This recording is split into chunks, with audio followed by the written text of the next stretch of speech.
Hey y'all, hey, how goes it today? Just give me a second to get my life together, okay? Because I'm doing this after school hours or whatever. My son is home. I just gave him like a little snack or whatever. And I'm a little behind, but usually a snack is like at 3 or something. Or, right when he gets out of school. Um, so I was a little behind. I do apologize.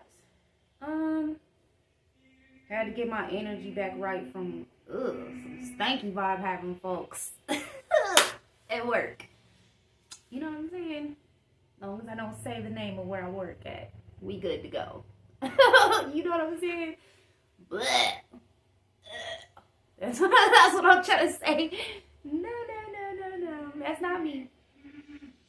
Anyway, today's vlog topic is for the women, okay? This actually applies to men too, so if y'all feel it, just continue watching. You know what I'm saying? Because this is a problem that's been going around. And today's vlog topic is, you're here with me, Chelsea Lou. I'm your host, of course, of this channel.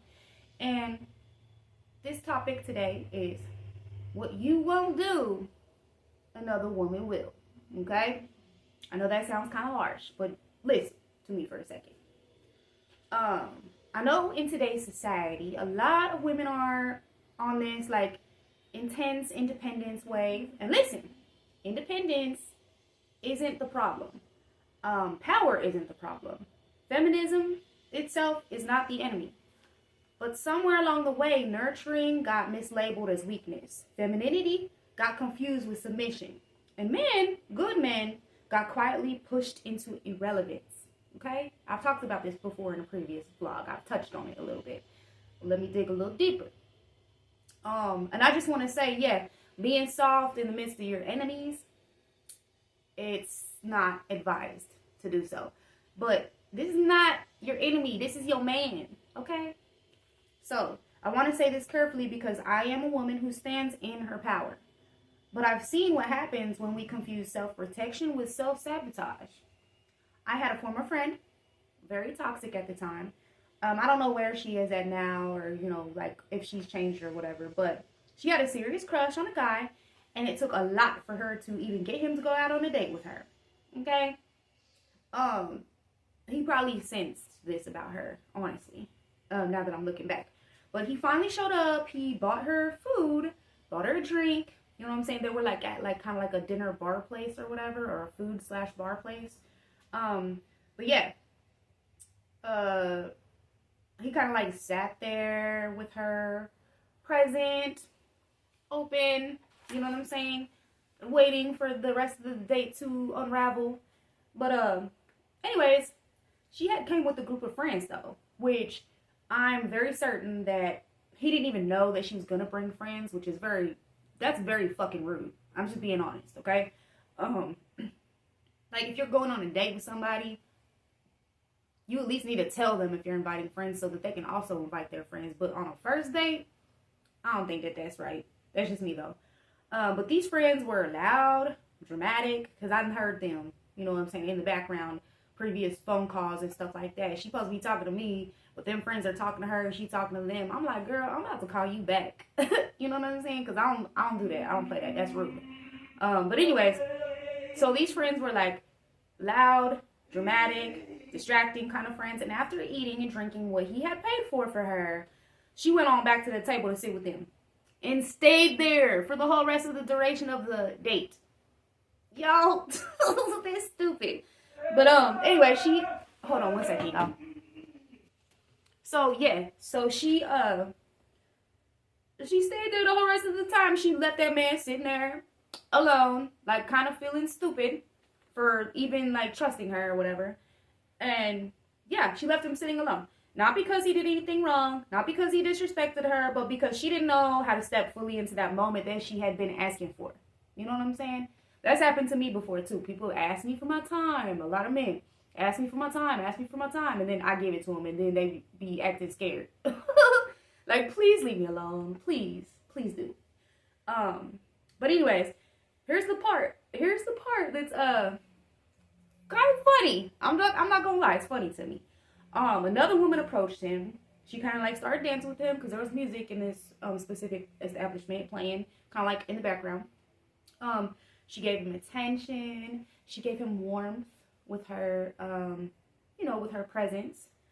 And my friend at the time, she was outraged, y'all. Outraged. She was telling me this. Like, it was like she was acting as if he had cheated on her or something. This is the first date. You know what I'm saying? He's just going with what you threw. He's going with the way that you threw this at him. You know what I'm saying? He's responding or reacting to the way that you presented the information that he needed to know. You know what I'm saying? Which is, you're not very respectful. So he's not going to be respectful toward you either. But yeah, she was like talking about it as if this man had cheated on her, y'all. For real, for real. So as a friend, I'm always going to be honest. So I told her the truth. Not cruelly, but just honestly.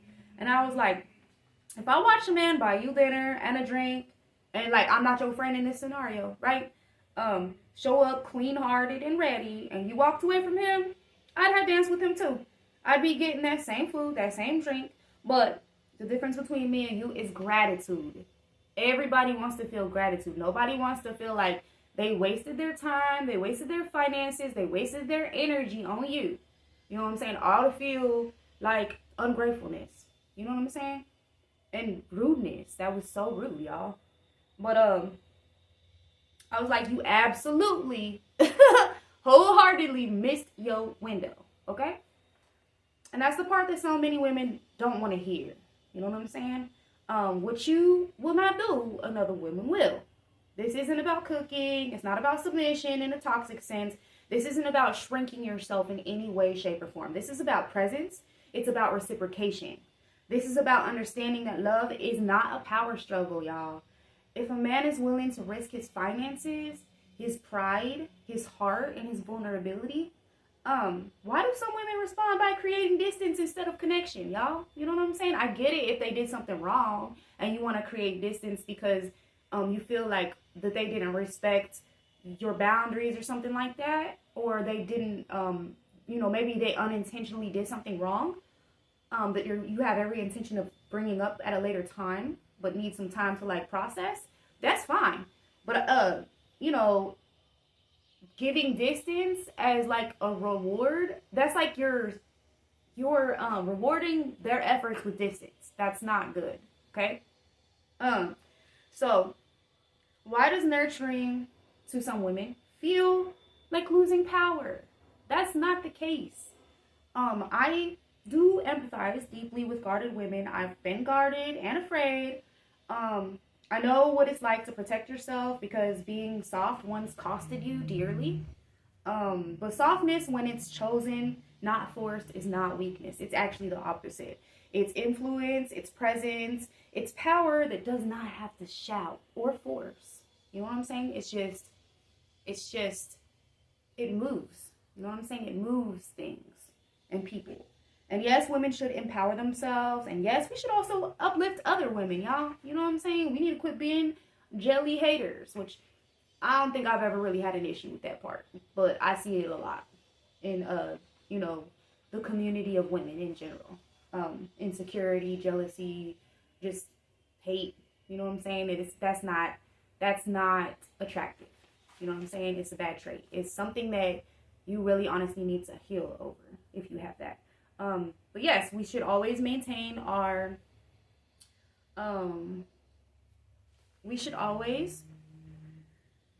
maintain our power. You know what I'm saying? Our personal power. We should always be doing that. Our autonomy. But empowerment does not require diminishing men or anyone or even other women. It does not require that. That's not what true power does. That's the opposite. That's actually the weakness. That's actually weakness. And if partnership feels like competition to you, that's not feminism. That's unhealed fear. Like I said, men and women don't have the same roles. That doesn't make one superior to the other. It makes them supposed to be complementary, y'all. Like they're supposed to go together, like fit together, even though they're not the same. That's how we help each other. There's no competition when both are healthy and balanced. And I'll say this gently, not judgmentally. When someone is stuck in constant masculinity, like a woman is, that especially inside a romantic dynamic or whatever, it's often because their femininity wasn't safe to express at some point. That takes healing. It takes reflection. But because true femininity, the grounded, steady, emotionally intelligent kind, is incredibly powerful. It moves people without force, like I said. It builds without control. It attracts without begging. But yeah, like I get knocked out of my femininity also because I work, I provide, I handle and take care of business for me and my son, but I also know how to come back home to it. You know what I'm saying? And that's a big difference. You know, like there was a time that I wasn't able to, you know, for a season of life, but I saw it myself on a deeper level. I really did a lot of self-discovery and self-reflection for many years. But yeah, this vlog is not hate or shade. This is about choosing men. This is not about choosing men over women or women over men. It's about balance, honesty, recognizing that love is something that you participate in, not something that you use to test people with. You know what I'm saying? Or hold over their head or use to try to control someone. So remember, connection requires showing up. And if you don't do this, someone else will. Okay? You don't want to lose your love. Okay? You don't. And yeah, just y'all stay creative, stay cooking, and stay blessed. And please take this as help, as advice. You know what I'm saying? Please don't take it in the wrong way, because y'all know I love y'all. And I'm only always coming from a place of trying to be helpful. But love y'all, and y'all have a wonderful, wonderful rest of your evening.